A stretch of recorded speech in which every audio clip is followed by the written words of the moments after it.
Hey guys, welcome back to another innovation review. My name is Mitch. I own an e-bike store called Power On E-Bikes in Houston, Texas, where we sell 31 different brands depending on the day of the week. We have the biggest selection in Texas. Look. Top brands like Aventon, Velotric, Rad Power, AIMA, and 22 more. And we carry pretty much everything from electric dirt bikes to scooters to cruisers. Speaking of cruisers, we've got one right over here. This is the brand new Key West from AIMA. Now, it was unveiled at CES this year. They finally have some in the States, so if you are near an AIMA dealer, you might be able to find one of these bad boys right here at your local shop in the next week or so. So it's new, but is it any good? Well, let's dive into that right now. Now, the first thing that led us to want to even carry this bike in the first place is the fact that AIMA uses a full Bafang system. So we're talking display, battery, controller, motor. And what we found, especially on the Big Sur Sport, the Santa Monica, it has one of the smoothest ride feels between some of the top players in the space, Aventon, Velotric, put your other popular e-bike brand in there. And the main reason is probably because everything is Bafang, it's very synergistic, works together really well, and it's also been super reliable. So of all the bikes that we've sold over the last 5 years, things that have Bafang systems generally don't come back for any electrical issues. That's very, very far and few in between. Whereas some of the other manufacturers, we do see those maybe a little bit more than Bafang. So just, in our experience, we've sold 1,000 AIMA bikes, just the AIMA line, and we just haven't had any of those come back. So for us, Bafang has been very consistent, very good. The issues where we have seen Bafang come back, it's like they use just the motor and then everything else is, somebody else's bits and pieces. So is it any good? I have high hopes for it. It is brand new, so we don't have a lot of people testing it. We do have one customer going to pick one up here in the next couple days, and she does a lot of riding. So I'm hoping to get some really good feedback from her. But I'm going to go over the specs. We're going to talk about sort of who I think this bike is for, and if it's a good fit for you, it's something you can only pick up at an AIMA dealer, or you can order it at poweronebikes.com. I'll have a link to that below. But let's go ahead and talk about some of the specs on this bike and see if we can come to our own conclusions here. Now, the first and most important thing when we are talking about an e-bike, in my opinion, is probably going to be the motor. So here in the rear, we've got a Bafang 500 watt motor.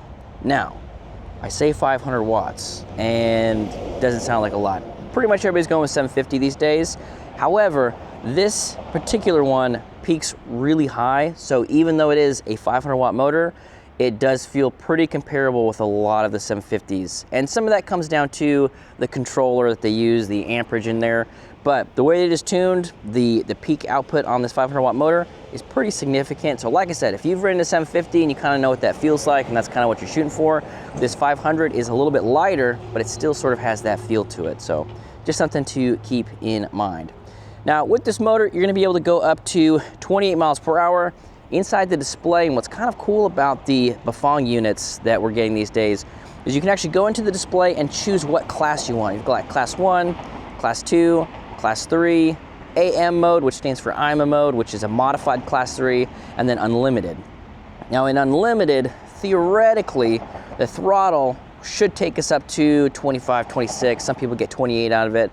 And then pedal assist should put you past the 28 mile per hour mark, and some people get 30, 31 on it. I will test it later on in the ride test portion, so we'll see what I can get out of it. But if you are a smaller, lighter rider, you'll probably be able to get a little bit more out of it than I will today. So just something to keep in mind. You do have the class systems where you can set this. Now, what's cool about it, and what some people might not know, kind of a niche use case, is if you do go to certain state parks.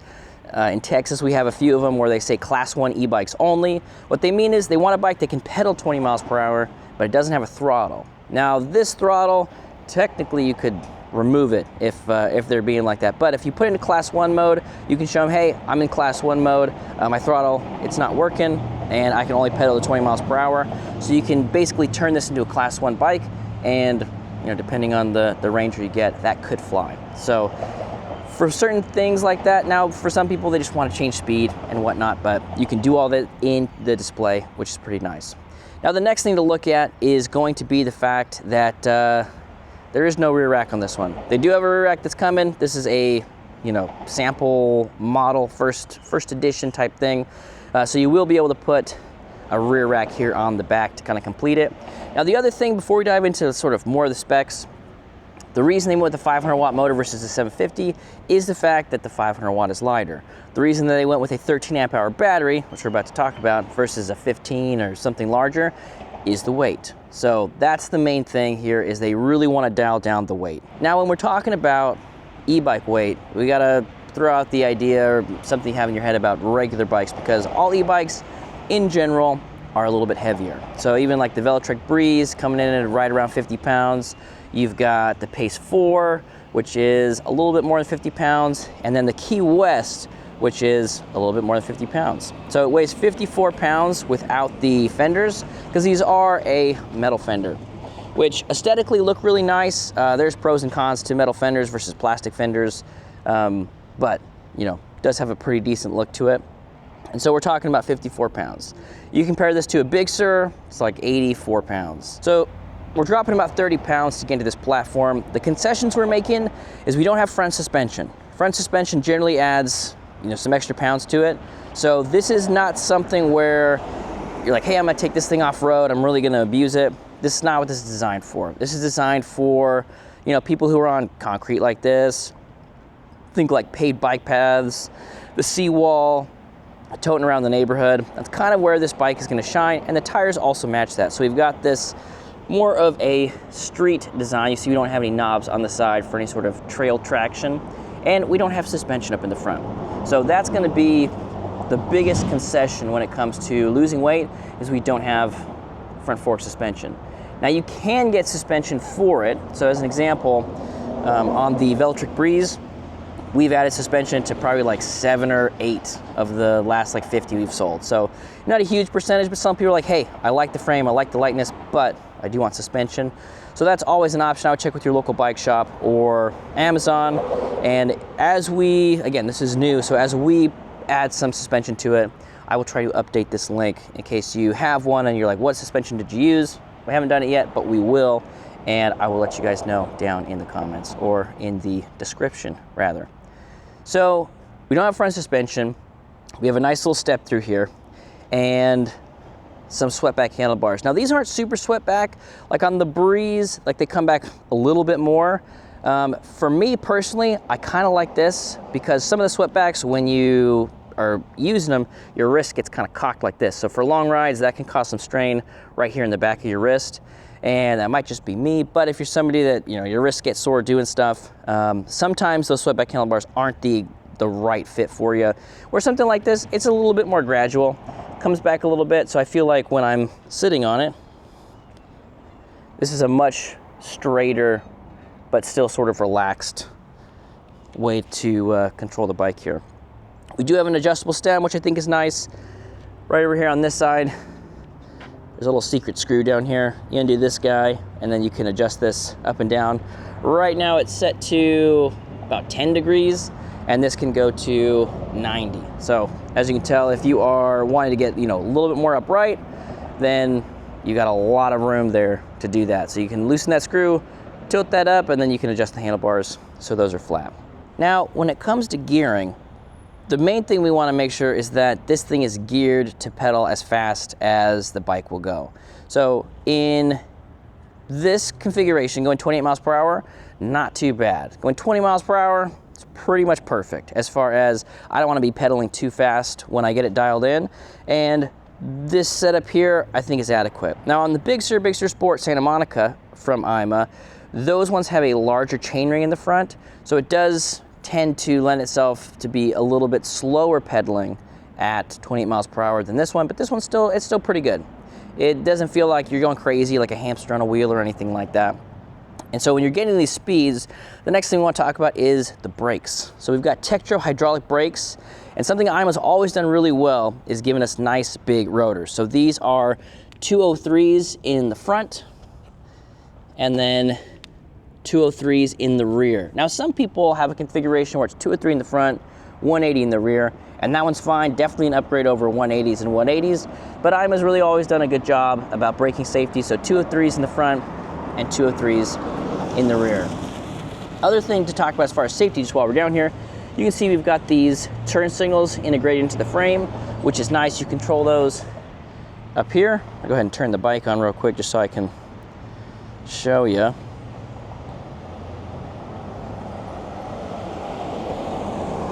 All right, so we got it on. So we're gonna use this over here, hit that turn signal. You get a nice little beep noise, lets you know it's on. You've also got an arrow here to let you know that your turn signals are on. So visual indicator, auditory indicator, and then in the rear, your signaling indicator. Go ahead and turn that off.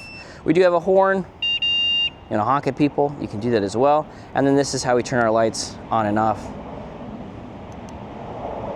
So that's all of that's right here, which is pretty nice. And these buttons, these are pretty unique. I haven't seen these yet on a bike. I really like them. They're tactile, they got some good touch to it. Very small thing, but sometimes that can make the e-bike experience, you know, a little bit better. And then the throttle on this side, pretty common thumb throttle. Yeah, in a good spot, and you can use it when you get tired. Or what a lot of people end up doing is they come to a stop on the bikes and they're still in, say, 8th gear, which, as you know, is a little bit harder to start when you're pedaling. So they use the throttle just to get rolling a little bit, get rid of that resistance, then they start pedaling again, and that's how a lot of people end up using the throttle. Now, when it comes to the key things, we talked about speed, 20 miles per hour, maybe a little bit more with that unlimited mode, and then the range. So because this is a 500 watt motor, it is going to take a little less juice from our battery while we're using it. And so this battery is a 13 amp hour battery. So realistically, because it's a lighter bike and the use case for this thing, I still think getting it between like 35 to 45 miles is pretty reasonable. Now, if it was a 13 amp hour battery on some big old heavy, you know, speed demon, that's not gonna get you very far. But because of, again, the use case, where you're gonna be riding it, I feel like 35 to 45 is probably a pretty decent range. The Santa Monica, which is the bigger, heavier version of the Key West, some differences, obviously, but it's just, as far as the lineup goes, that's sort of how it stacks up. That one's got a 15 amp hour battery, and we do have people that get 50, 55 miles on it pretty regularly. Now, they are in pedal assist level 1, they're doing a lot of pedaling. It's kind of flat around here. You don't see any like mountains off in the distance. So terrain-wise, you know, we don't have a lot of mountains to deal with unless you head north a little bit. And so, again, I think 35 to 45, pretty reasonable range, and some people might be able to get 45 to 50, depending on how they're using it. So, good idea to keep that in mind as far as the average goes. Now, one of the cool things about this one, and this is gonna be new, and it's kind of an insight into the 4 new bikes actually, that AIMA's coming out with by the end of the year, is the screen. So the screen here, it has Bluetooth. You can connect it to your phone, which I have done. And one of my favorite features, especially if you are using this to, you know, go around to little restaurants in your town or things like that. I'm just pulling this up on my phone. It has turn-by-turn navigation. So I'm just gonna click over here. We're going to Whataburger. Bike southwest. Boom. Then turn right onto And then Cypress we get Rose Hill turn-by-turn signals right here. And I don't have anybody to text me, but another cool thing about this screen is you do get text notifications. So if somebody was texting you while you're riding, a little text bubble pops up here. Hey, come home. Where are you? You've been gone riding your bike too long, whatever those texts are. And that will show up here even when we don't have this turn-by-turn navigation, which is pretty dope. And all of that's controlled on the Bafang Go app, which you can see I got right here. So I got battery, range, odometer, speed, custom riding modes. We go to settings, we can click on this guy. We can change some of the stuff here. So we go to riding mode. We can actually change a lot of stuff in here. We change the speed limit, the max output power, the start angle, which is gonna be like how quick your torque sensor kicks in, and the start acceleration. And we can do that for all of the modes here. And boost. So that's pretty sweet that you can dial that in. A lot of other companies don't necessarily have something where you can dial it in this granularly. So that is pretty sweet. I'll go back here. And then our maps, this is where we were doing that map thing. So we go here, search something. Let's do Academy. Play, okay. Bike southwest. Boom. And then it's Turn popping up left here. onto Cypress Rose Hill. And it gives us that turn-by-turn navigation. So it's one of those things that's it's a little bit techy, but I think it's pretty easy to use. And even if you're not using it for that and you just use like the text pop-up notifications, some pretty interesting things here. Now, one of the things that AIMA on the Big Sur Sport, even Santa Monica to a certain extent, were missing was some of the bells and whistles, as we call them. So like turn signals, you know, GPS, some smart connectivity with the display. The Big Sur Sport had a little bit. Santa Monica had none as far as the connectivity goes, but the Santa Monica had turn signals. And I feel like they've sort of taken what everybody's liked the best about their bikes, and they've rolled that into the new line. So the fact that we have this connectivity here is awesome, but at the end of the day, if you've got a bike that is fully teched out and it's incredible and it's just, you know, the creme de la creme on the electronics, but the frame geometry is not there, the ride feel's not there, what worth is it? So we need to find out if the ride feel is gonna work for us here. So let's go ahead and do the ride test. All right, so we got the bike turned on over here. We're gonna do a little test riding. Go ahead and hop on here. Now when you turn the bike on, it's gonna come in at pedal level 0, which is kind of nice because that way you hit the throttle, you don't accidentally do something there. As soon as you put it into 1, this throttle will work. There you go. The other thing I want to test, we'll put it in 5. Throttle is still the same, feels like. So as long as it's on 1 through 5, your throttle's on and it's gonna work, so you have some consistency there. Now right now it's set into torque mode. So there is torque sensors and cadence sensors. The way that torque sensors work is it actually senses how hard you press down on the pedals. And the way that cadence works is there's magnets in there, so as you rotate your pedals, it just goes. Now the big difference between those two is cadence is a speed-based thing, so pedal level 1 will take you to 10. So even if you're just barely pedaling, as long as those magnets are moving, it's just gonna take you to 10 or take you to 15, whatever that pedal assist level is. With a torque sensor, even if you have it cranked on pedal level 5, which right now, this will take us to 28 miles an hour, we can pedal, I'll show you. I'm gonna be pedaling nice and easy. Oh, actually I think it's set in cadence mode. And there's a difference. So I'm barely pedaling and it's just going faster and faster and faster. Now some people will like that. So if you're somebody that's got knee pain or anything like that, having a cadence and you can set that speed. So obviously if you were just cruising around, put it on 1. So we can just pedal nice and easy. We'll find a nice gear so we don't have to pedal too fast. That's gonna take us right around that 9 mile an hour mark or so. So now it is set up in cadence mode, but you do have the option here, which is cool. Thought I was gonna show you cadence second, but I guess we'll do that first.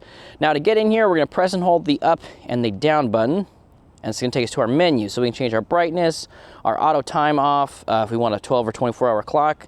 There's 3 different looks to the display. So there's this one, which we're on, which is fashion. This one is sport, I believe, and this one's tech or something like that. And then we're gonna go to more at the bottom here, and HMI settings, and then our pedal assist mode. Right now it's set to cadence, and we're gonna put that on torque. I'm gonna go back, exit, boom. So now we're in torque. So as I was saying, pedal level 5, we're going to just start with the throttle here, and I'm gonna be pedaling. Now I'm getting some assistance from the motor. Let me see if I can pull up watts here. So nice and easy, I'm going 5-6 miles per hour, getting some consistent power from the motor. And as soon as I press down, so I'm gonna press down harder, then it's gonna sense that and it's gonna go faster. So what's nice about having in torque mode is even though, again, we're in pedal level 5, let's take us to 28, I'm going 10 miles an hour right now. Nice and easy, just getting a little bit of assistance, and then as soon as I want, I push down a little bit harder, then it's gonna take off and we're gonna get up to speed. Oh yeah. Like I said in the beginning, this 500 watt motor does not feel like a 500 watt motor. The amount of torque that it has feels very comparable with the Breeze 750. So if you've ridden the Breeze, I mean, look, we're just cruising, nice easy pedaling, and we're hitting 28.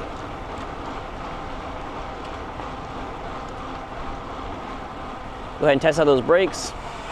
Whoa, they are good.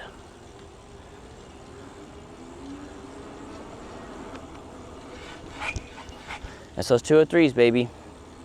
203s all day, every day. A little skid test. Yep. Okay. So ride feel wise, this does feel right on par with the Big Sur Sport, which, as I mentioned, are pretty much the smoothest torque sensors that we have at the shop. Nice, easy handling. The one thing that struck me about this bike in just the little bit of riding I've done so far is it feels very sturdy. It feels very robust, but I still got the maneuverability to, you know, get around places if I need to, but it feels very robust.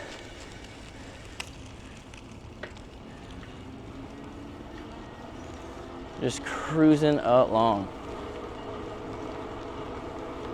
I'll do the no-handed test here. Nice and easy, no-handed riding. Again, I feel like I got good control. Feels very stable for a smaller bike. Normally, you know, doing this on like a fat tire bike is like, you know, balance is amazing. This feels really good here. Very steady. Just feels pretty solid. Now, the other thing that I didn't point out is we do have locking grips here. So he's got a little bit of an ergonomic palm rest here, but they are locking, which is nice. So we don't have this slippage as you do on some of the other grips. So it's a safety thing. Unless you're gonna ride no-handed everywhere, making sure that this is firm. This is the main spot that I am controlling the bike. We want that to be pretty solid. Now again, we're in torque mode, so I'm going just, you know, 14 miles an hour. This is a pretty average bike ride pace for a lot of people. And then I do have access to, I push down just a little bit harder, and then it's gonna pick up and gets up to that 28 fairly quickly.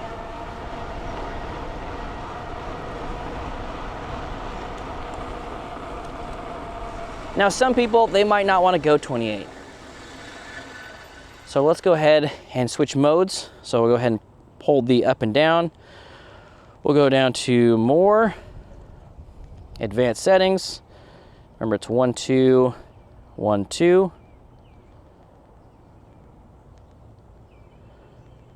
Go to modes, and then we'll do, let's just put in class 2. So go back, exit. So now we're in class 2, meaning that our throttle still works. So this will take us up to 20 miles per hour. And the throttle here is nice and smooth, not too torquey, not too crazy. I think most people will feel pretty comfortable with that. And you know, if you're a speed demon, this is probably not the bike for you anyway. But if you are somebody that's looking for a nice, easy step through cruiser type bike, it is nice that that throttle, you know, gets you where you need to go, but it doesn't do it too quick.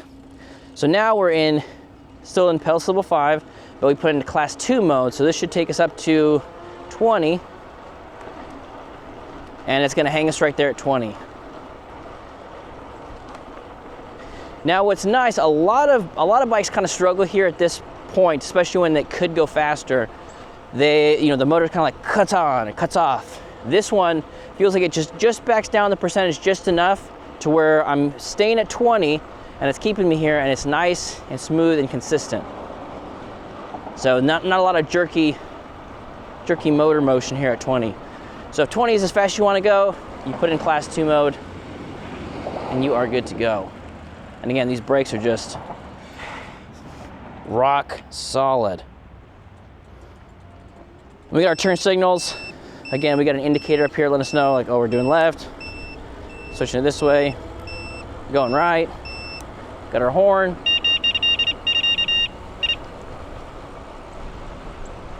And we're just cruising.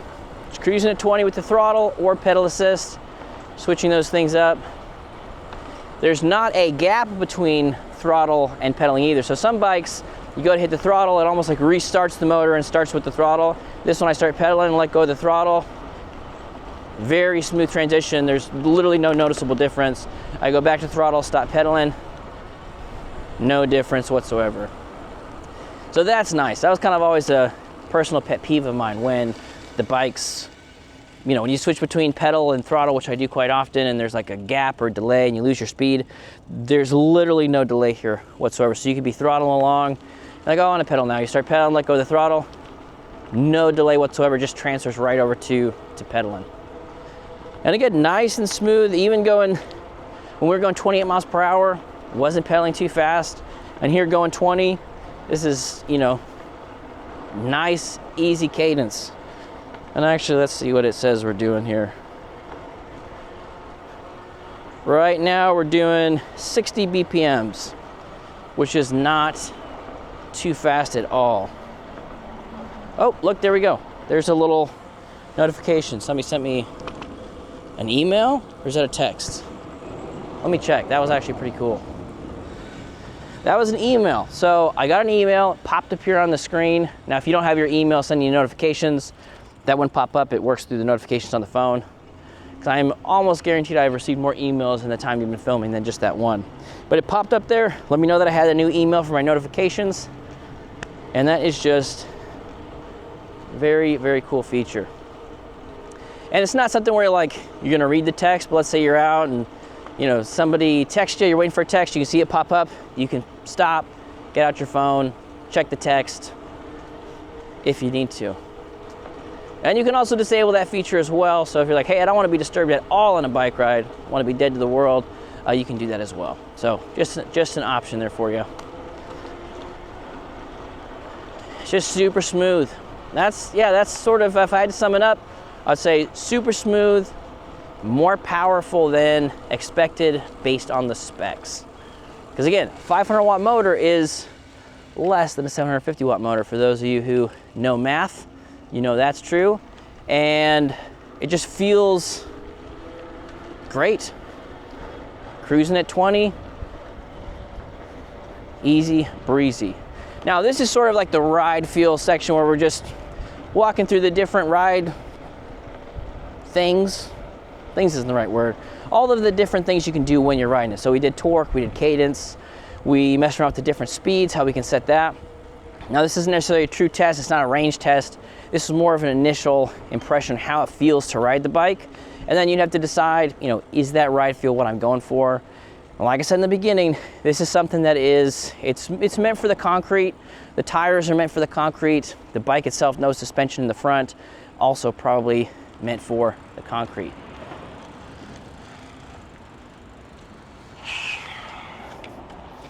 Boom. And guys, I think that is going to do it for our review on the Key West from AIMA. It does come in two sizes, two colors. This is the regular coral, and they also have a blue as well. So basically it's pink and blue. And it's not just pink, just blue.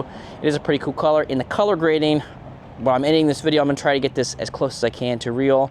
Otherwise the pictures is probably a little bit better of a representation of what the actual color looks like. So like I said, I think that's going to do it. I appreciate you guys hanging out with us. If you want one, you can head over to poweronebikes.com, get one for yourself, or if you have an AIMA dealer next to you, you can go stop by, hopefully pop on, do a test ride, and see if this is the right bike for you. So thank you so much for hanging out with me, and I'll catch you on the next one.